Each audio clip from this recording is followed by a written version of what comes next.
If I told you that someone had 14 jobs in 13 years, you might assume they're unreliable or unfocused or some other adjective that implies they aren't driven and successful. The truth is that in some industries and fields, you need to work many jobs, often simultaneously, to be successful. Our guest on this episode, award-winning playwright, screenwriter, and television writer Jamie Pachino, works in one of these industries, entertainment. Welcome to Career Curves, where we talk to people who have interesting careers and explore how they got where they are today. I'm your host, Beth Davies, and I'm thrilled to have Jamie as our latest guest. Currently, Jamie is working in television as co-executive producer on The Right Stuff for Disney+. Previously, she's been a co-executive producer and writer on programs including Sneaky Pete, Halt and Catch Fire, Chicago PD, and a few beloved Christmas movies for Hallmark. Her career extends beyond TV.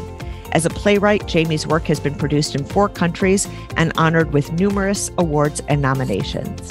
And as a screenwriter, she's written features for DreamWorks, Disney, Lionsgate, and more. Her career has also included stints as an actress, choreographer, teacher, and legal secretary. It's commonly said that Hollywood is a tough business to break into. And I'm thrilled to have Jamie here to share with us how she did it. So welcome, Jamie. Thank you so much for having me. I'd like to get started with what you're doing now. And you're co-executive producer for The Right Stuff for Disney+. I have no experience with the whole entertainment world and don't even really understand this job title of co-executive producer. So can you give us a sense of what does that mean and what are you doing as the co-executive producer for The Right Stuff? Absolutely. Producer is a title that you get on TV when you've been writing for a while. So when you first start out as a young writer, you're a staff writer or you're a story editor. As you move up the food chain, you get a new title and it has producer tacked onto the end of it. So it's consulting producer, supervising producer, all those little names you see scrolling at the end of a show.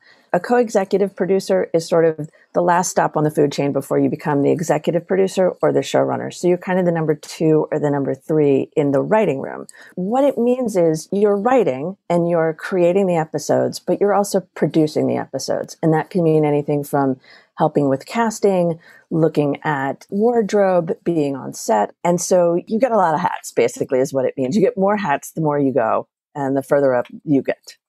Is part of this based on the idea that as a writer for the show, you have a vision for how it should be, and therefore these additional roles are helping you fulfill that vision?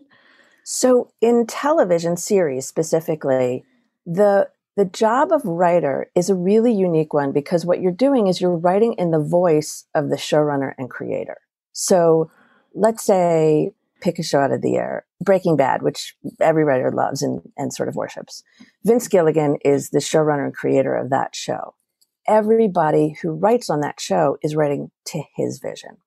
And so when you're on set as a writer on a show that you haven't created and doesn't belong to you, you are there to execute that vision and make sure that you're in charge of it as a whole. And what's really fascinating about being a writer in television is the director jobs in, but the writer stays. So the writer is responsible for the tone and the content of the show in a way a director isn't on television, but is in the movies. Oh, it's fascinating. I just had no idea how all of this works. So I have another question for you about a show like The Right Stuff. So it is a historical show based on NASA. How much of a history buff do you have to be, or even an expert in this area before you can get onto a show like The Right Stuff? Okay, so the good news is you don't have to be an expert at all. It helps if you love history or if you love this particular period or you read about it like crazy when you were growing up, but it's not necessary. I was on a show called Halt and Catch Fire, which was on AMC, and it was a show about computers in Dallas in the 80s. Again, something I knew nothing about. But they have these marvelous things in Hollywood called technical consultants. So when I worked on Chicago PD, we had a cop who had been working on the job for 26 years, who would be there as an advisor, look at the scripts, help you on set. The same thing with The Right Stuff. The same thing with Halt and Catch Fire. Some shows have researchers attached to them. Sometimes the writer's assistants become researchers, but it's not a prerequisite. It's helpful, but it's not a prerequisite. Another mystery for those of us like me who aren't in this industry is how you get paid. And so this feels like a little bit of an awkward question, but I don't want to know how much you get paid. But how does that work? So we'll hear about shows being created, but then they don't get picked up or then they don't happen. And yet there are people who've been working on it for a long time. So are you basically taking the gamble? And if it doesn't get picked up, sorry, you didn't get paid? Or are you an employee of Disney Plus and getting paid in the meantime? Again, help me understand this mystery. Okay, so it goes like this. I'll give you an example from something I did previous to this, which was there was a book called Charlotte Walsh Likes to Win by a fabulous author named Joe Piazza. That book was optioned by an independent producer. The independent producer sold the book and the option to Whip, which is a production arm of CAA. Whip took it to Amazon, and Amazon said, that sounds great. Let's do that. Now, Whip takes all the financial responsibility until the show is picked up by Amazon. So I am paid by Whip until Amazon picks up the show.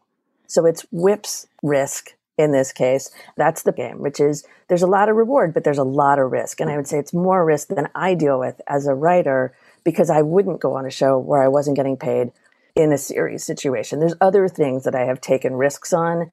Writing for series isn't one of them. Now, if a series does get picked up, is there a difference in how you get paid then? Like if it hits the air as a writer, is that a bigger payday for you at that point? So it depends a lot on what network or platform you're on. So if I'm writing for Chicago PD and I'm on NBC, when it airs, I get paid. I've been paid to write it and I've been paid to be on staff. But when it airs, I get paid. And I get paid every time it airs on network or basic cable. That's the way that works. If I'm on Netflix or Amazon, if I'm on a streaming platform, I get paid under a completely different model in a completely different way. I also write TV movies. And every time they air, I get what's called a residual. So I get a little bit of money every time it airs. Thank you for sharing that. It really, it's part of what we're trying to do at this podcast is be able to say to people, hey, let's expose for you how an industry works. Let's suppose that your parents work in a factory or your parents are attorneys and you want to be doing what Jamie Pachino is doing. You want to be a scriptwriter. You just have no idea how the industry works. And right. so thank you. It's a big part of what we're trying to do. It also seems that it's pretty common in Hollywood and entertainment to be working on multiple projects simultaneously. Is that true for you right now as well? Or are you 100% about the right stuff? It is completely true and completely true for me right now. Just before we started this podcast, I finished a rewrite on a Hallmark Christmas movie that theoretically is shooting this quarter for this coming Christmas. I have a pilot at another company that we're hoping to go out and sell. And they have what you have perpetually, I think, in this business, what's called development, which is I'm trying to sell a pitch, or I'm developing a pilot with a company that hasn't sold it to a network yet, or we got a pilot picked up and we're hoping to get a series pickup. There's just this endless loop of you have to constantly be on the sales train because you never know when the shows that you're on is going to get canceled or if it's going to get picked up and three things get picked up at the same time. There's just so many unknowns in this business that you constantly have to be generating material. So you just mentioned being on the sales train. My belief is that writers have agents just like actors have agents. How much does an agent play a role in finding you or these different types of jobs and being on that sale train for you? I have been incredibly lucky. I have a manager who started as my agent that I have been with since the 90s and an agent that I have been with almost as long. And these two women are the best teammates I've ever had in my life. I've said to young writers often, when you're looking for representation, what you want is someone who likes what you do, understands what you do, can connect you to people who produce what you do, and has power enough to get you to those places. Those are really the fundamentals of it.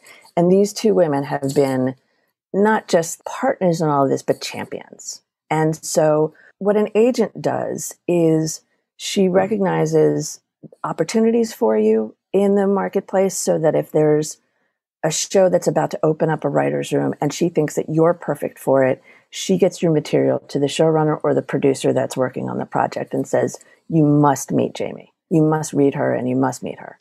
If I generate the material, she's like, I know exactly the right producers that we should take that to and see if they want to take it out with you. Take it out means to take it to the marketplace and try and sell it to one of the major studios or networks. And when there's downtime, right, when you're not working on a show and you don't have anything going on, they start to create meetings for you. So they're like, you know who you should meet? So that you start to build these relationships. So when they have a show or they have a movie or they have what they call an open writing assignment, they go, you know who would be right for this? Jamie would. And it's because your agent has been out there saying, you know who you should meet, or you know who you should read, or you should know what you should do. You should have Jamie. And I happen to have like the two best people in the world with my back on that. So you just mentioned that these are people that have been working with you, or at least one of them, since the 90s, which was a much earlier stage in your career. And of course, we're going to spend a lot of time talking about those earlier stages. But when you're advising people now, I think probably one of the questions would be, when is it the right time for me to get an agent? Like, I'm junior in my career, I'm just getting started. Is that the time to get an agent? Or is it once you have enough experience and enough of a reputation? What's that kind of sweet spot for when this should be happening? It's a great question. If you are focused and dedicated and writing, and by writing, I mean, you haven't just written one screenplay and been like, I'm a screenwriter, I should be produced in Hollywood tomorrow. But you have written and you've done all the research and you understand the industry and you feel like you are ready to take a step. That's when you need partners. You could be 22 and be that person. You could be 40 and be that person. An agent has a good agent has a sense of, I can sell this person. This person is ready to be out having meetings, getting jobs. It's such a complicated industry because you're getting notes all the time. It feels personal all the time. You have to know that somebody is ready to be able to go out there and say, here's this wonderful baby that I wrote that I'm so proud of. And somebody to look at it and be like, I don't like the middle part. I think an agent has to know that you're ready for all of the pieces of the career and not just, oh, look, you have talent, but there's more to it than that. So now let's go back to the younger you and find out how you got to that point where it was time for you to get an agent. Let's go all the way back in time to your childhood. Tell me about your childhood and where you grew up. I grew up in suburban Baltimore in a wonderful family with two older brothers. I was a giant show-off and I needed to be on stage. So my mother went, here, go to ballet class. And that worked for a while. And then I had dance teachers who said, you know what, if you took an acting class, it would really expand your dancing ability. And I fell in love with acting the minute I went to class. And I was probably about 11 or 12 when that started. But I always wanted to be on stage. I was a big ham. So what led you from stage to the writing side, which is really behind the scenes instead? I always wrote. I wrote short stories. I wrote on the literary magazine in, high school. I never really took it seriously. I thought this is just this thing that I have some skill at, but I never really, I was like, I'm going to be an actress. I'm going to be a big star on Broadway. Look out, world. It was my first job out of school when I was working as a legal secretary to pay the bills that the head of the mailroom and I became friends. And he said, I bet you can't write a play. He bet me. And I was like, I bet I could. We randomly picked a word out of the dictionary, like one of those, you fly through it and then you stop and you point at a word. And the word was mandrake, which was a wonderful word to write a play about. And I wrote my first play and it got produced and it went fine. So all of my actor friends were like, write us one. And I was like, okay. And I did. And little by little, I was an acting ensemble member at a Chicago theater company called Straw Dog. And they were like, you're now our playwright in residence. So suddenly I not only had actors who wanted to work with me and develop plays, I had a theater where I could do it. And that was really the beginning. We sort of took a jump in time. And so I want to sorry. No, it's perfect. It's perfect. I love the stories, but I want to make sure though that we pick up on some of these. So here you were, you're a teenager, you're interested in being an actress, and you went to college, you went to Northwestern, right? Yep. And majored in theater? That's right. And so at that degree. And prior to talking to this guy in the mailroom, what kind of a plan had you put in place for yourself? I left Northwestern, moved into the city of Chicago, got a part-time flexible job so that I could audition. That was what I wanted to do. I wanted to be on stage. And I was lucky. I worked a lot as an actor in Chicago in non-union theater. So not Equity. Equity is the actors union. I was never a union actor, but there's a ton of non-union work in Chicago. And it is the greatest training ground ever. I learned so much. And one of the other things that happened was I got to work on a lot of new plays. When you're an actor working on a new play, you're present for the writer when they're building it, when they're rewriting it, when they're changing it, when you suddenly have costumes and sets and lights and everything comes together. And so I was present a lot for new plays. And I think that kind of sunk in. But I was determined to be an actor until that bet, honest to God. With that bet, did you consciously make the decision to no longer be an actor? No, I acted and wrote for a while at the same time. I wrote plays and acted in plays simultaneously. And when I stopped acting, I was in my late 20s. I said, I'm just going to take a break. So every now and then I threaten that I'm going to go back to the stage. I always call myself a dormant actress, that someday I might erupt again. But I never quite left behind the idea that, who knows? Also, it should be said that on every single show I've ever written on, when the showrunner finds out that I was an actor, they're like, oh, we're going to put you in something. And I'm like, all I want is to have the, do you want fries with that line? Some episode, sometime. And they all say, oh, sure, yeah, absolutely, we're totally doing that. And they never do. And I'm still waiting. Okay, I'm going to look for you in saying, I want fries with that. Do you ever feel that you're having the actor's hat makes you a stronger and better writer?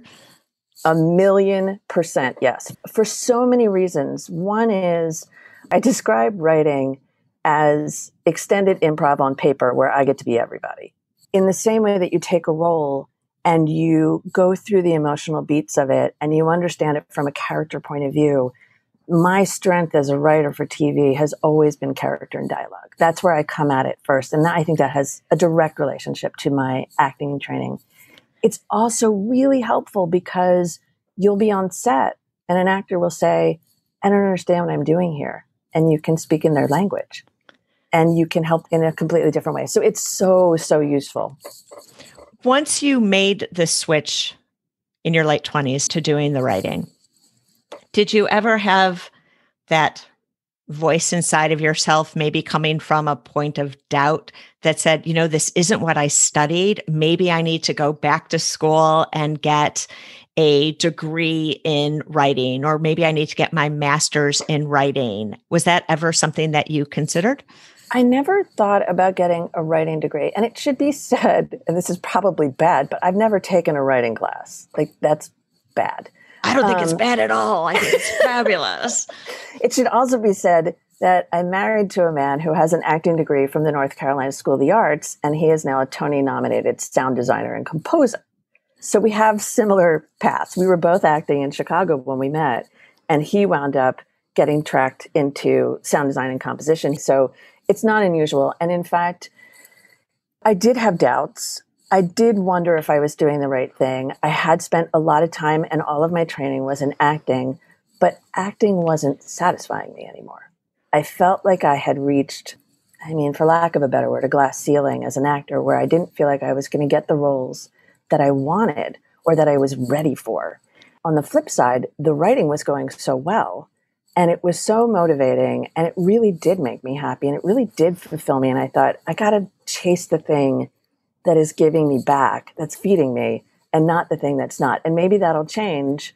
Who knows? But at that moment, I was like, I just can't go backwards to the thing that's hurting my feelings.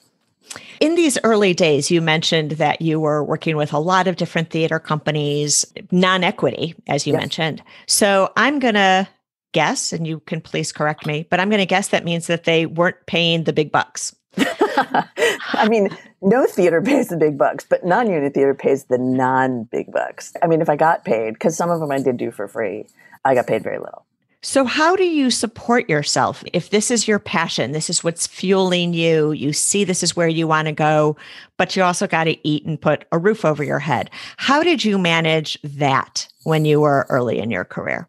Of the many things that I did, I type very fast, which is helpful in writing too, but I type very fast. So I did some secretarial work. I was a legal secretary for a while. I catered, I waited tables, I wrote, I taught, I coached, I choreographed. I did whatever somebody would pay me to do, frankly. And I did it all in a part-time way because I knew if I got a full-time job, I wouldn't be able to pursue the things that I wanted to pursue in the way that I wanted. So I cobbled together a bunch of jobs so that I could eat and keep the lights on. But I never, except for my very first job, which is right out of college, because I knew I wasn't going to get work right away. But from then on, it was just about how can I piece this thing together so I can continue to do the thing I want to do. Were others in your life, your parents or any other adults that mattered to you, encouraging of this cobbling together and practically unstable life? Or were there others telling you this being an actor and being in theater has always been a good idea, but it's time that you got a real job? By the time I was 30, I was already sort of making a living in the arts. It was definitely my 20s that this, escapade was all about. I have incredibly supportive parents. My dad, unfortunately, passed away when I was in my mid-20s, but they were incredibly supportive. They never said, "What are you doing?" They never said, "Is this a good idea?" What my dad said right before I graduated college was, "Are you sure?" And I was absolutely 100% sure. And so he kind of left me alone about it to see me make my way. And I supported myself. This was all of my doing, the apartments in Chicago that I lived in, making sure that my car had gas and all of the things. But they were so emotionally supportive. And it can't be overstated how much I credit the idea that nobody stood in my way and was like, "You're terrible, don't do this." Let's go back to that agent conversation. So again, you're in Chicago, you've discovered writing, you're starting to get some traction, you have a play produced. At what point then did you figure out now is the time for me to get an agent? And what for you were the signs that the time was right? So I had acting agents who weren't great. Let's just put it that way. And so I had the experience of having a bad agent. And Can I ask you kind of a strange question? So you didn't continue down acting. It wasn't fueling you. Is it possible that your agents weren't great because they kind of knew that you weren't going to be really making it big time as an actor? It's possible. They were mostly agents for industrial, commercial kind of work. They also ran away with all of their clients' money. So when I say they were bad agents... Oh, they were unethical. They were legally bad. Got it. Okay. Got it. But they also didn't see me in the way that I wanted to be seen. So that means I didn't have the right partners. It could also mean that I wasn't good enough, certainly. But I didn't have the right partners. So back to the original question, which is I had written probably 5 or 6 plays. They were all thankfully very well reviewed. Mostly they had been produced in Chicago. I was just starting to get produced widely, meaning around the country in different theaters. And one of my plays wound up winning a lot of awards. The play made its way to a friend of mine who lives in Los Angeles and is a very successful TV and screenwriter. And he said, "I think this should be a movie." And I thought, what does that look like? And it was right around the time I was thinking, am I moving to LA? Am I moving to New York? Like, what's happening? We worked together on creating the pitch for it, and we wound up selling it. And at that moment, he said, "You need to meet my agent." And that's how that happened. When I found the agent that he had, it was Writers and Artists is an agent that the agency that doesn't exist anymore now. It's Paradigm. They had offices for theater in New York and film and TV in LA. And he introduced me to his film and television agent, who I fell in love with. And this is the woman that I've been with 100 years. And she said, "I'd like to take you on." And I said, "I've never written anything for film and TV." And she just looked me right in the face and said, "You will." And she just had that much faith in me based on what she had read. And so they put me in the New York office and I worked with the playwriting agents while I developed my voice for TV and film. Is this when you picked up and left Chicago, or are we still much earlier in your career?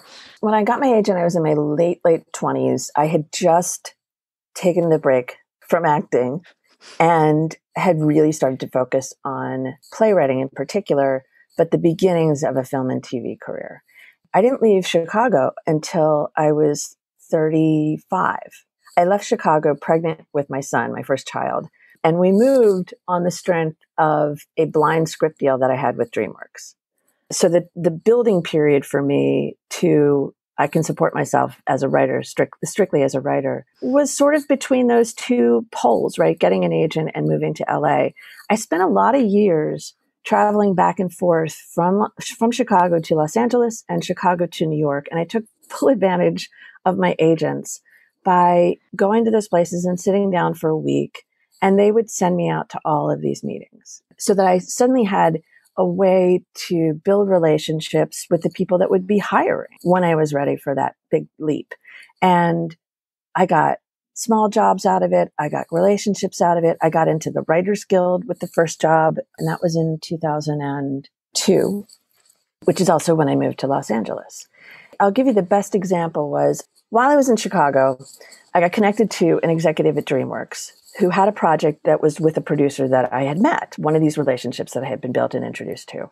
And it was this amazing project. I was desperate to work on it. I loved it. And we did this thing that doesn't happen that often, but we created a pitch for it and we slowly built it. And it slowly went up the food chain over at DreamWorks, got to the top, the heads of production, and they were like, we love this, but part of this story is connected to the rights of something that's over at Paramount. So we have to collaborate with them. So now we got to go over there and pitch Paramount. We went over there and then Paramount was like, we love it, but we're not going to do it. And the whole thing fell apart. And that was 10 months of my life of like building this thing and creating these relationships and wanting to see it happen and desperate to do it and thinking it'd be the best thing I ever worked on. It just fell apart like this. And that's what happens in Los Angeles a lot. You just have to be prepared for it. The fallout from it was the executive at DreamWorks and the people that I had met and worked with over there liked working with me enough that they were like, hey, let's give you a blind script deal. And that's one of the ways that I made my way out to California. And what is a blind script deal? A blind deal is basically a studio or a network saying to you, we want you to write something for us. So we're going to guarantee that we will pay you X amount of money and there will be a script at the end of it. There's no guarantee they'll make the script. There's no guarantee they'll like the script, but it's a really good promising, it's promising is the best way to describe it. And it's also money. So when I was pregnant and I was moving out here and I was starting over again in a new city, to have the guarantee, to have somebody like DreamWorks say they're going to take this leap on you. And they, at that moment, were the studio of American Beauty and Road to Perdition. So this is a fantastic time to be in at the ground floor at DreamWorks, and they hadn't given out many blind deals. So I felt like, okay, somebody beyond my agents, beyond my parents, have some faith that I can do this. And at that point, does that make you an employee of them, or does it just mean that you're under a single contract with them? It's a single contract. So it's so interesting to hear, Jamie, everything that you're talking about, because when I hear that somebody is a writer, I figure that the skills that they need to have are to be a good writer. Clearly, that's a piece of it. But what I'm also hearing in what you're talking about is this whole other set of skills, as well as personal attributes, skills like relationship building, sales, the ability to present yourself, belief in yourself, confidence, resilience, industriousness. So I think my question here is, if you were advising people who are younger and interested in writing, what kinds of things would you say to them are essential in addition to being a good writer to actually be able to make it in this business? What you say is completely true. It's really important to understand. First of all, you need to be a good writer. I mean, that is the fundamental thing. There are a lot of people who are great at showmanship and salesmanship and industrious and all of these things that you mentioned, and they can't put it on the page. You can't hire them. They can be great to hang around with and have drinks with, and they can sell things, they never get made. The thing that I would say is every relationship is important. Every time you present yourself, it's an opportunity for something. Every story that you want to tell matters because it's connecting you to someone else that tells stories for a living. That's the job. And to really think about it this way, which is when I walk into a room, to pitch a television show, they're not just looking at me as a writer. I have to manage multi-millions of dollars. If I'm a showrunner, I'm in charge of hiring every single person, of every head of department. I'm in charge of the vision of it. I'm in charge of communicating with all those people. And I have a budget. And I got to put those scripts in on time. They have to be good and they have to be on budget. So they are trusting you. Somebody said this to me the other day, which is, it's the only job in the world where you walk in without a job and you walk out being in charge of multi-millions of dollars for a network or a studio. Like, it's just, it's insane. And to say that a writer, just a lonely writer typing in their garret as you picture them, is that person, it's a long road to figure out how to be that person. And so building relationships, understanding what every job is, particularly on a television show, how they all work together. How do you work on a deadline? Like, that's huge. You have to be able to work on a deadline. You have to be able to take notes and not take them personally. There's so many pieces of being a writer that don't have to do with typing. I wouldn't want a young writer in this particular business to think of it as being somehow, Machiavellian about it. Like, you got to learn all these things so that you can rule the world. You have to learn them because you can't do the job otherwise. And you can't be confident and good at it and lead, which ultimately, if you're a showrunner, you're a leader. And for better or for worse, you got to be good at it. I think another piece goes probably to ego management, because you're describing all of these things that you have to do behind the scenes on a show. And then I think, as a watcher of the show, as a TV viewer, I only really see the actors. And then also too, when I'm watching the Emmys or watching any kind of award shows, the big thing is the actors. I mean, yeah, there's the other awards. How do you just even manage that, where you're pouring your heart and soul into these projects and the glory is falling on somebody else? The glory piece of it, I don't think is anything that I ever really think about. But the ego thing, I think, is really important. What you said was, when you're pouring all of your passion into it, you just have to remember, so is everybody else. The actors are, but so is the costumer, so is the props person, so is the head of transportation, right? All of these people have poured their personal passion. The head of wardrobe is a genius who has been working as hard as you have for as long as you have to be running the wardrobe on a show. And so in terms of the ego and the glory, it's everybody. I mean, if an actor goes up to get an award, that means the show did something right. And so it really is about managing everybody's personal passion and everybody's vision. The showrunner job in that case is about aligning all of those people's visions, so you're all telling one story well, in which case the actor can go up and get an award. Go ahead and be that representative of the team. But hell yeah. Yeah, we were all in this. As we've talked about your career, we've talked about a lot of the things that really worked out well and went right for you. Does that mean that your path has been free of setbacks? I mean, does anybody answer that question with a yes? Well, I just thought I'd ask it that way. Can you tell us about something in particular that was really a big experience and a learning experience for you? There have been many jobs that I have been up for that I haven't gotten. Writing jobs, acting jobs, and it's part of the business. The first thing that came to mind was something that they said, it's your job. It was what they call an open writing assignment, which means they have a book or a true story or something, and they want a writer to fill it. And this studio came to me and they said, we think it's you. We think it's you. Come in and pitch it. Come in and meet the people. Multiple meetings. Right before the last meeting, I was told they're talking to somebody else. And I was like, wait, what? I thought this was mine. And they said, yeah, I just want to talk to one other person. And that guy got the job. And I was heartbroken. I think I'm still a little heartbroken. But the one that really sticks out from more recently, there was, again, very much, these people want to talk to you. They're starting on Monday. 3 giant female stars, based on a true story about 3 giant women, for a very high-end cable network that I haven't worked at yet. And I was like, sign me up. I got on a Zoom, because it was Zooming, with all of the people who were hiring. We had like a spectacular meeting, like just amazing meeting. And at that point they were told there is no one else. They're not talking to anybody else. And they were like, we're going to call you tomorrow. Tomorrow was Saturday. I was like, okay. They were like, we'll call you over the weekend. We're going to make sure we get this all sewn up. And I didn't hear from them Saturday. And then I didn't hear from them Sunday. And I thought, that's just the weekend.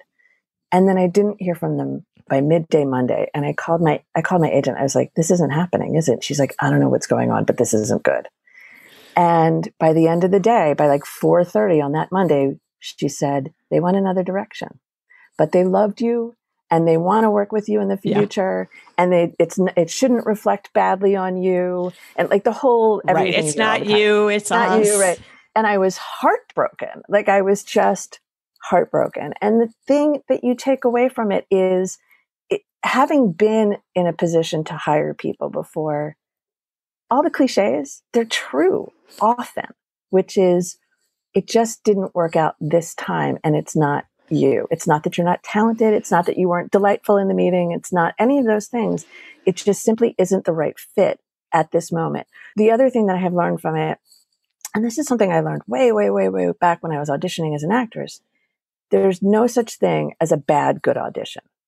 If you go in and you knock their socks off, whether as a writer or an actor, if you're great, even if they don't hire you for that role, they're going to recommend you for something else, or they're going to bring you in for something else, or they're you'll going to have left an impression, or they feel bad. You know, they're like, oh, we wish we could have hired Jamie. Let's hire her on the next one. And so there's no such thing as bad goodwill. If somebody is getting into writing today, in today's world, which is a very different world than when you were getting started, right? I mean, you know, when we think about everything from cable and all of these different networks and all of these different companies, what is some top advice that you would give to somebody who's looking now to break into script writing, whether for television or for movies? What's the advice that you would give them? So it's a great question because, as William Goldman, the great screenwriter, said about Hollywood, nobody knows anything. Right now is a great time to be a writer out here because there's so much content.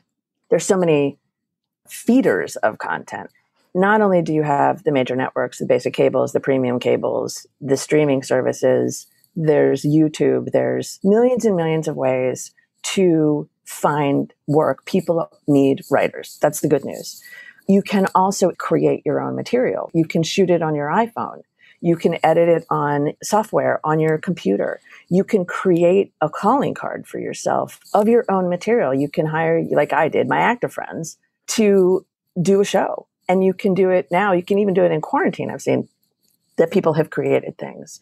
So there's no end to possibility is the good news. The hard part is there's no real straight line anymore. It used to be you got hired as a staff writer and you moved up the food chain, or you got hired on a screenplay, and if it did well, you got another screenplay. It just doesn't work like that anymore. So the answer is there's a million ways in. You could write a book. If a book is popular, you get an option. You could write an article. You could be a journalist. You could, I mean, it's just like, unfortunately, I don't have the straight line answer. The answer is, the good news is there's lots of jobs. The trickier news is there are a million ways to come at it.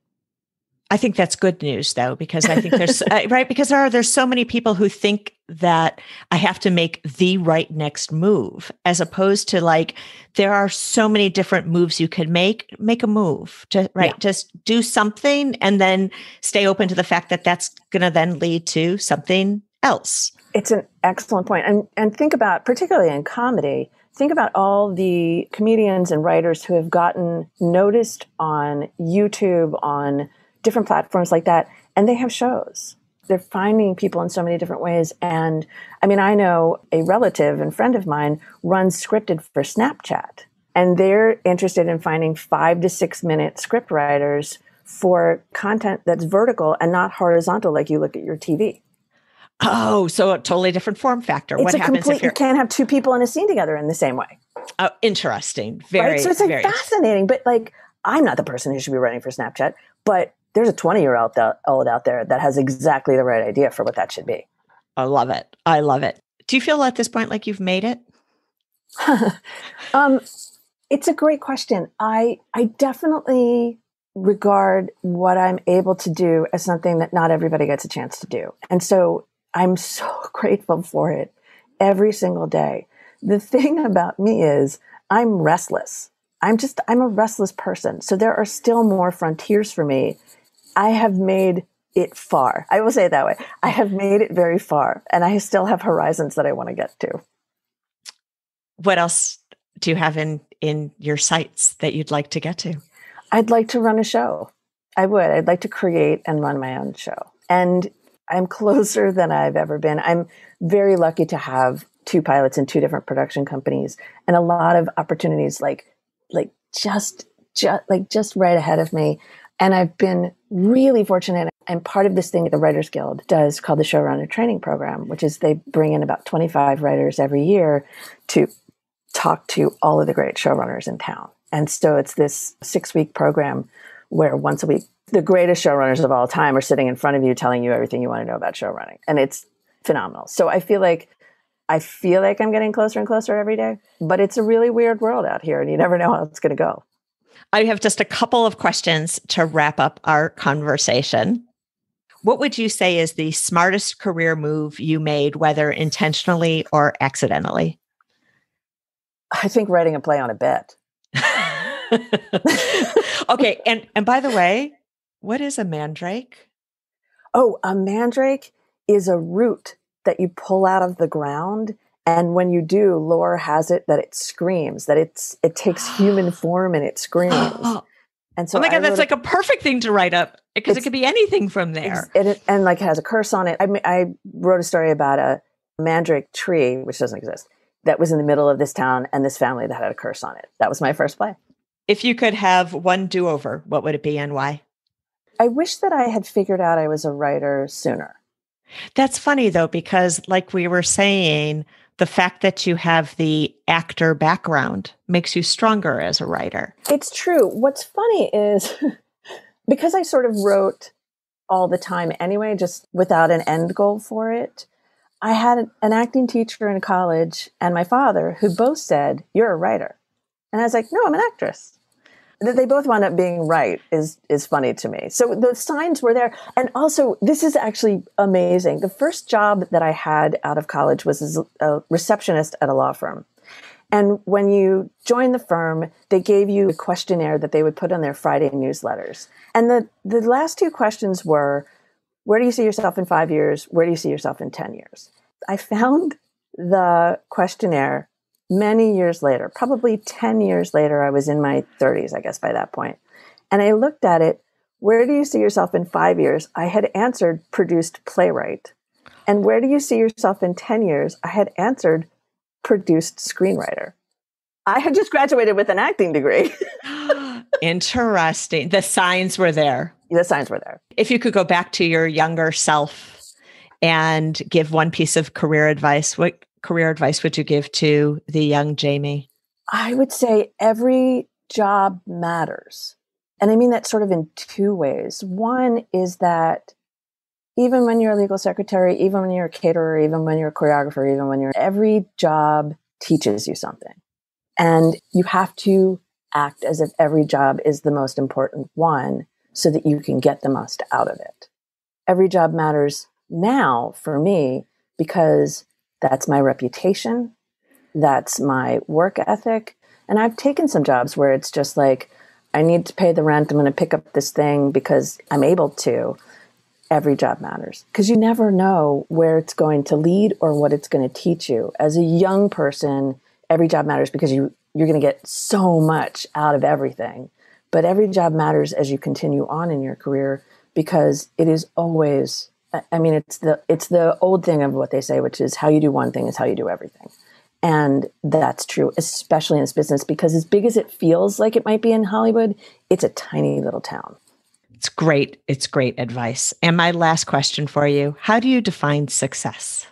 This one's actually easy. From the very, very beginning, even when I was an actor, all I wanted was to make a living doing something I loved. That was it. And so that I have been able to do that for such a long time now, and I continue to love it, I feel like that's the success part of this. Well, Jamie, thank you so much for sharing this very fascinating story that frankly is just a story in progress. And I wish you great success on the rest of the journey. And again, just thank you so much for joining me today. It's my pleasure. Thank you so much for having me. A quick epilogue. In mid-February, an article came out listing the top 50 Lifetime movies of all time, and one of Jamie's projects, Not Like Everyone Else, made the list. Congratulations, Jamie. To learn more about Jamie's work, visit her website, jamiepachino.com.